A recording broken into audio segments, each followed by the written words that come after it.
Update po tayo ngayon guys. Ipinatawag po tayo ng ating kaibigan na si Tatay Syuto.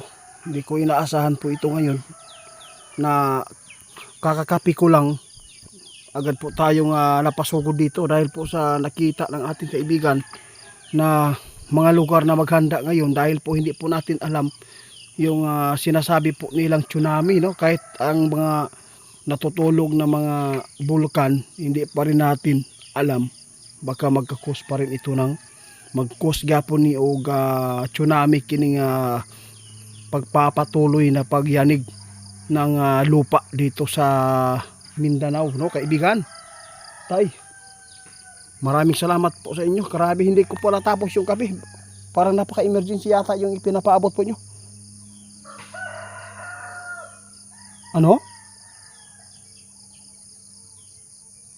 Oo, walang problema po yan, tay. Walang problema kahit hindi po ako natapos pagkape. Ang importante dito na mapaabutan natin yung mga lugar na nakita ninyo na mga delikado at dapat maghanda. Saan pong mga lugar ito, kaibigan?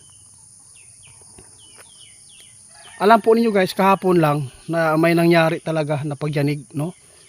May naranasan kami dito kagabi. Dalawang lindol. Ngayon, ang sentro pala itong lindol kagabi doon sa Surigao, 6.2 magnitude. Ipinapaabot po pala yan ng ating kaibigan nung isang araw na mag-ingat ang Surigao kasi sila na naman po ang makaranas po dyan na hindi maganda. Kaibigan, salamat po sa inyong mga babala. Pangalanan po daw natin guys yung mga lugar na dapat mag-ingat po ngayon, no? Isa po dito ang lugar ng Surigao ngayon, Liloan o Liti, Sibo. Pag-amping daw mo diya kay ngano. Kini nahitabo karon guys na paglindol, mauni ang ato ang madungog sa atong kaibigan. Ito po ang ating marinig sa ating kaibigan ngayon. Kaibigan, tama si kaibigan guys.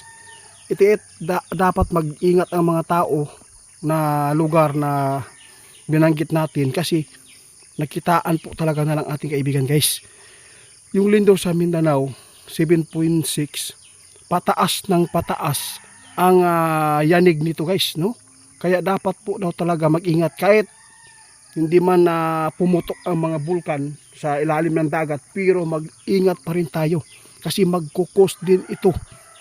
Magkukos pa rin ito ng tsunami kapag ang lupa ay lagi pong niyanig. So, kaibigan, saan pong lugar ang banggitin po natin ngayon, kaibigan? Yung sinasabi po ninyo na nakita talaga ninyo na may mangyayari ulit na masama.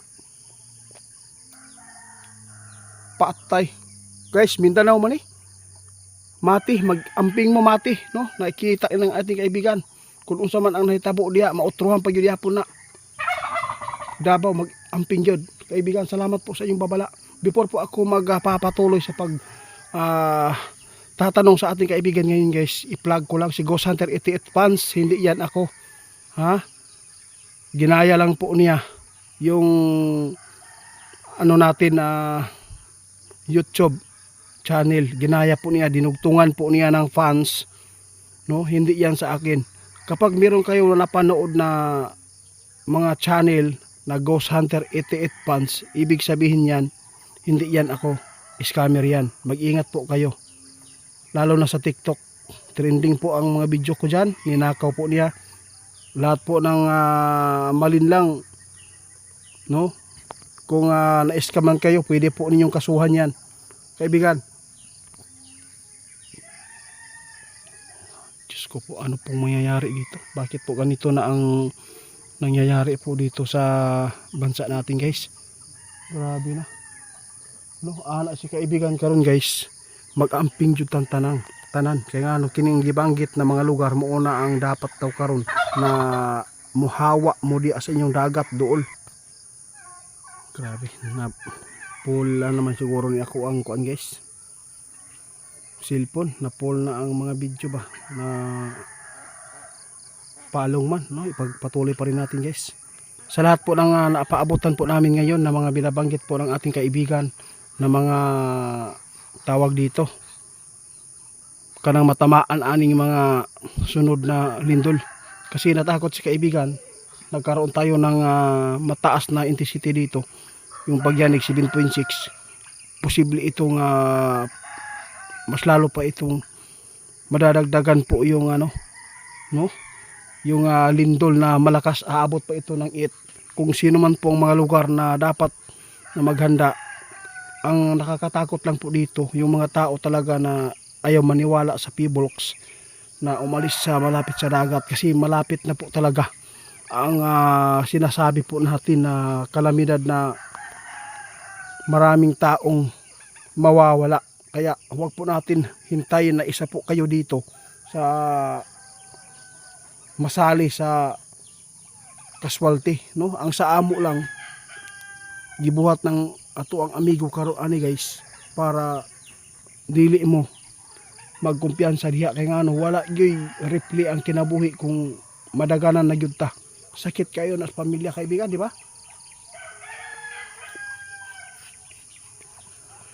Karon mauna ang Cebu, nahadlok po si kaibigan og Mati. Surigao karon ang delikado guys. Unya ni guys, naayapon ni pagyanig. No, magamping ng tanan, lalo na yung mga mangingisda.